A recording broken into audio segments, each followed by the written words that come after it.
apalah doa kau untuk anak kau? Kata kawannya. Mak saya cakap, ku bacakan tiap malam. Berapa kali? 100 kali. Balik buka pintu tengok, berserak rumahku. Dibukanya lemari itu, pernah kami tengok pecah botol. Botol apa yang mak pecahkan ini? Kusangka minuman keras katanya. Itu minyak wangi, mak. Selama masuk dia ke kamar kami, dibukanya apa isi tank. Sebanyak anak membaca Al-Quran di pondok ini kita mendapatkan pahala. Sebanyak anak sholat di tempat ini kita mendapatkan pahala. Belum lagi di saat mereka menjadi ulama. Harapan kami, pesantren terus berkembang. Dan husnudzon kami akan berkembang. Maka dari itu, kami ajak Anda, para perindu ridha Allah, ayo kita ikut andil dalam besarkan pesantren ini. Semoga dari pesantren keluar ulama-ulama penerus dakwah baginda Nabi. Amin. Maka jangan ragu untuk bergabung. Inilah orang cerdas. Kalau kita mengandalkan ibadah kita melakukan sholat sebanyak apapun sangat terbatas. Ngaji Quran sangat terbatas. Tapi kalau kita ikut andil dalam program besar semacam ini, sebanyak anak membaca Al-Quran di pondok ini kita mendapatkan pahala. Sebanyak anak sholat di tempat ini kita mendapatkan pahala. Belum lagi di saat mereka menjadi ulama. Inilah kerjaan orang-orang cerdas. Maka ayo menjadi cerdas hari ini. Jangan ragu, sisihkan rezeki Anda. Dan tidak cukup sampai di sini. Ajak orang lain. Kapan Anda mengajak orang lain, Anda mendapatkan pahala biarpun orang itu belum mengikuti ajakan Anda. Ajak sebanyak-banyaknya. Dan di saat Anda mengajak, jangan meremehkan. Mungkin kelihatan orang itu tidak, seolah-olah tidak akan membantu. Ajak saja.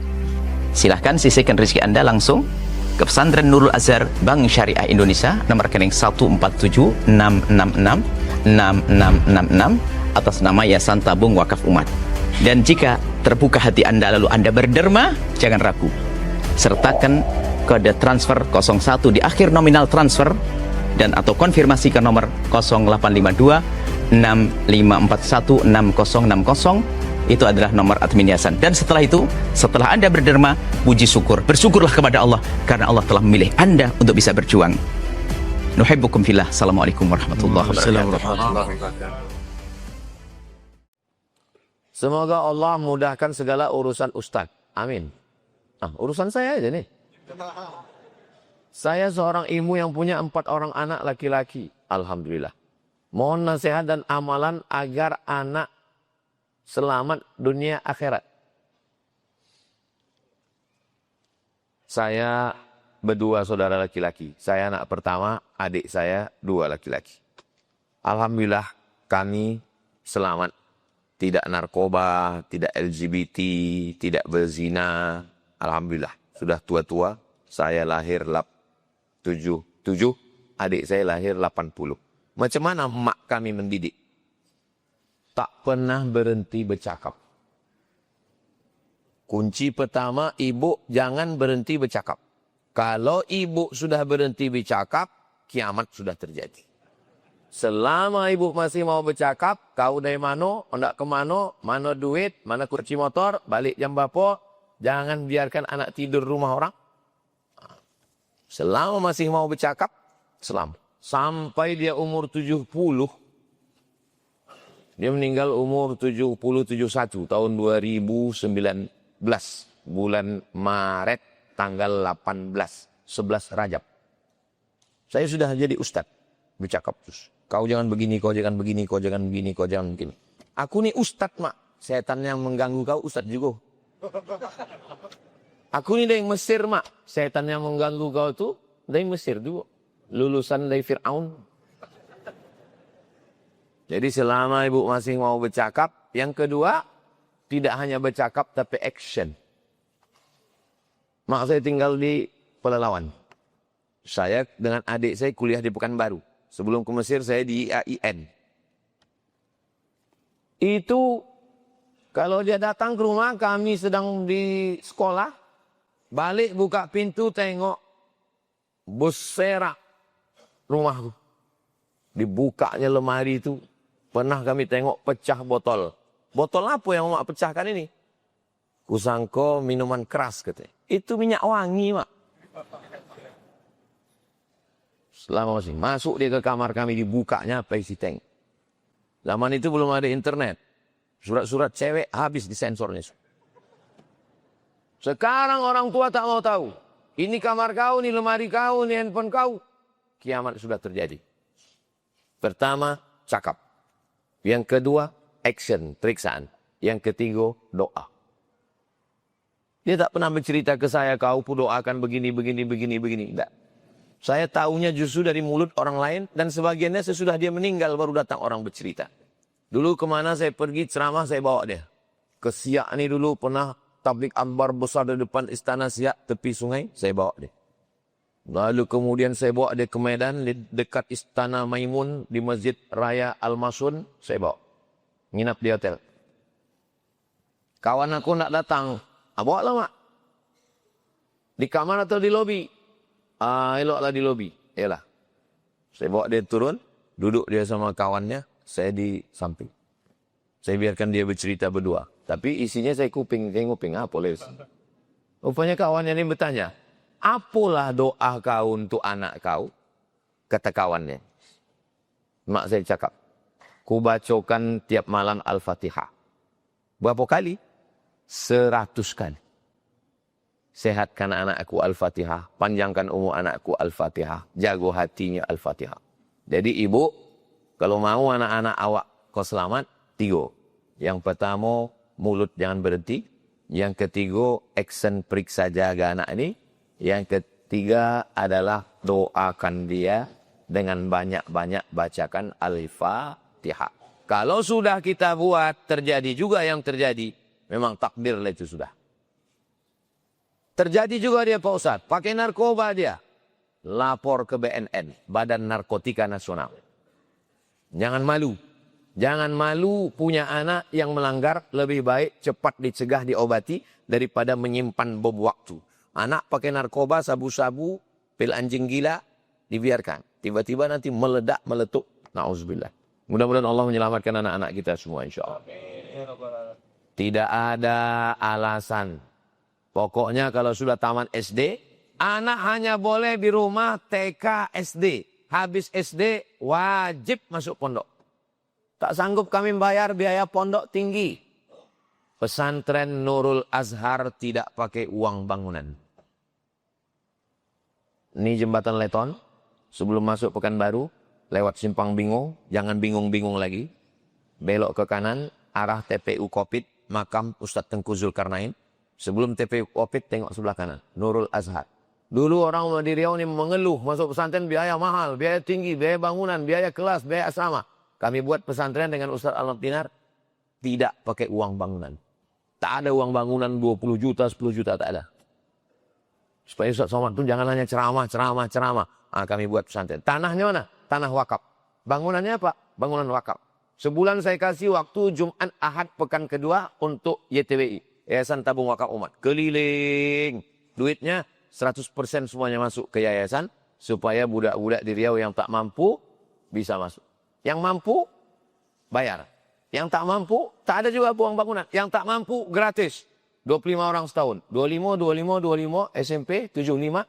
25 SMA 75. Tamat nanti pondok. Silakan dia terbang sejauh mata memandang. Yang penting nanti dia balik lagi ke Siak, balik lagi ke Riau, membangun bumi lancang kuning, baldatun thayyibatun warahmatullah. Itulah ikhtiar kita. Kami yang awam ini, bagaimana beragama? Ikut Al-Quran dan Sunnah, atau ikut ulama?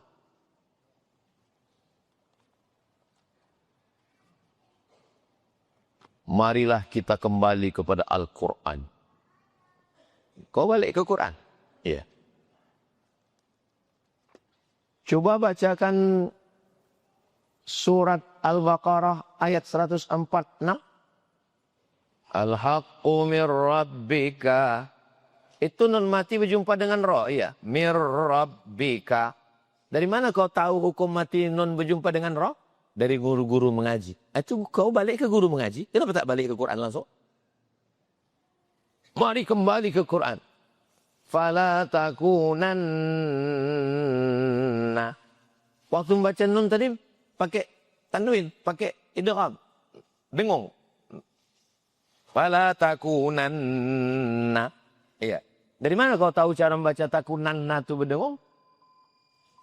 Oh. Itu udah habis itu loh tuh. Dari mana kau tahu membaca itu pada takunanna? Dari ulama. Kenapa tak langsung ke Quran? Kita balik ke Quran melalui pemahaman ulama. Tak bisa langsung ke Quran. Coba kau pahami surat Al-Baqarah ayat 186. Apa arti ayat Al-Baqarah 146 tadi? Orang-orang yang telah kami beri kitab Taurat dan Injil mengenai Muhammad SAW. Dari mana kau tahu arti itu? Dari ulama. Quran ini kan diterjemahkan ulama. Itu di ujungnya ada. Quran ini diterjemahkan oleh Departemen Agama. Memahami Quran dari ulama. Tak bisa langsung ke Quran. Ambil Quran, langsung baca sendiri tanpa melalui ulama. Cemana kau baca Quran? Alama. Alama tulisnya. Alama tulisnya. Tapi kalau ke guru, macam mana punya? Alif lam mim. Kan melalui ulama. Jumpa rupanya kita dengan Nabi Muhammad. Mana jumpa? Aku jumpa Nabi Pak Ustaz. Siapa? Ahmad Usadek. Membaca Al-Quran saja pakai ulama. Memahami Quran melalui ulama. Mana bisa langsung ke Quran dan Sunda? Datang bapak-bapak ke masjid pakai cincin emas. Bapak kok pakai cincin emas? Ada dalam Quran katanya. Awak yang udah mengaji pun tak pernah jumpa itu. Dia jumpa. Yang mana ayatnya Pak? Ini kata dia. Ya ayyuhalladzina amanu. Hai orang beriman. Khudhu zinatakum inda kulli masjid. Pakailah perhiasanmu ketika kamu masuk masjid. Ini ayatnya. Pakailah perhiasanmu ketika kamu masuk masjid. Iyo juga ya. Ada. Padahal ayat itu ada asbabun nuzulnya. Ayat itu sebab turunnya adalah pada zaman Nabi Muhammad kafir Quraisy tawaf di sekeliling Ka'bah masuk Masjidil Haram. Maaf cakap Oryanun Palik telanjang bulat tak pakai baju. Mereka telanjang tawaf. Maka turun ayat. Ya ayyuhalladzina amanu, orang yang beriman, jangan samakan diri kamu dengan orang kafir. Kalau kamu mau masuk masjid, khudzu zinatakum, maksudnya di situ pakailah pakaian. Bukan pakai cincin omeh. Tengok. Baca Quran sendiri, pahami sendiri, tidak ulah melalui ulama. Baca sendiri, pahami sendiri, nyasar rame-rame. Tidak bisa memahami Al-Quran ini langsung ke Quran. Melalui ulama. Ulama ini sudah dibagi 3. Ada ulama bidang akidah. Itulah dia akidah kita Imam Abul Hasan Al-Ash'ari. Wujud, qidam, baqa, mukhalafatul hawadisi, khiyamuhu binafsi, wadaniyah, kudrat, rodat, ilmun ayat, sama, basar, kalam. Dalam bidang fikih, kita pakai mazhab Syafi'i. Dalam bidang tasawuf, kita pakai tasawuf Imam Al-Ghazali. Kalau mau mengaji, mau mendatangkan ustadz ke Masjid Al-Fatah Siak ini, seleksi ustadznya. 3. Akidahnya mesti Asy'ari, fikihnya Syafi'i, tasawufnya mesti Al-Ghazali. Itulah dia ahli sunnah wal jamaah. Langsung ke Quran. Mana bisa? Bagaimana sebaiknya seorang istri yang suaminya baru meninggal menjelang bulan puasa? Istrinya dalam masa iddah. Perempuan dalam masa iddah, dia berada di rumah. Kalau suami meninggal, berapa masa iddahnya? Walladzina yutawaffawna minkum wa yadharuna azwaja. Suami yang meninggalkan istri, maka istrinya menunggu. Yatarabbasna bi anfusihinna arba'ata ashhurin wa asyra. Maka dia menunggu iddahnya 4 bulan 10 hari. Ramadan, Syawal, Zulqa'dah, Zulhijjah, Muharram. Tanggal 10 Muharram, habis tanggal 11 barulah boleh. Judul lagunya Kutunggu Jandau. Barulah boleh dia dipinang. Maksudnya, boleh dia masuk kantor. dia tidak dapat cuti iddah 4 bulan 10 hari, tak ada. Maka kalau kebetulan dia pegawai Pemda Siak, dia tetap masuk. Tapi ini katanya tak boleh keluar rumah. Maksudnya tak boleh membicarakan tentang pernikahan. Jangan lagi dia WA, bukber dengan kawan-kawan SMP dulu. Tak boleh. Nanti disindir-sindir kawan masalah jodoh beranak ampek dan nanti juo. Tak boleh. Kecuali amat sangat perlu. Kalau tak perlu, dia tak boleh ada komunikasi. Dia di rumah saja lebih baik. Tapi Pak Ustadz, sholat di masjid sunnah. Tak ada wajib. Laki-laki dalam mazhab Hambali wajib. Adapun perempuan lebih baik dalam tempat yang sempit, dalam kamar, dalam rumah bagi perempuan. Tapi kalau tidak ada fitnah, bagus ke masjid. Perempuan di Siak ini tak ada fitnah. Beda dengan di Palestina, takut ditangkap tentara Israel. Di masjid Al-Fatah Siak ini ada tentara Israel. Karena ada, bagus. Tapi kalau dalam keadaan terlarang, maka lebih bagus dia di rumah untuk meninggalkan fitnah. Mana lebih afdal baginya, sholat tarawih di masjid atau sholat tarawih di rumah? Sholat tarawih di rumah. Terpelihara dari tatapan orang, terpelihara dari cakap orang. Tujuan 4 bulan 10 hari itu untuk menjaga dirinya, merawat dirinya, memelihara dirinya, menjaga dirinya. Adapun ibadah-ibadah dia, maka dia bisa membaca Quran, menghatamkan Quran berkali-kali.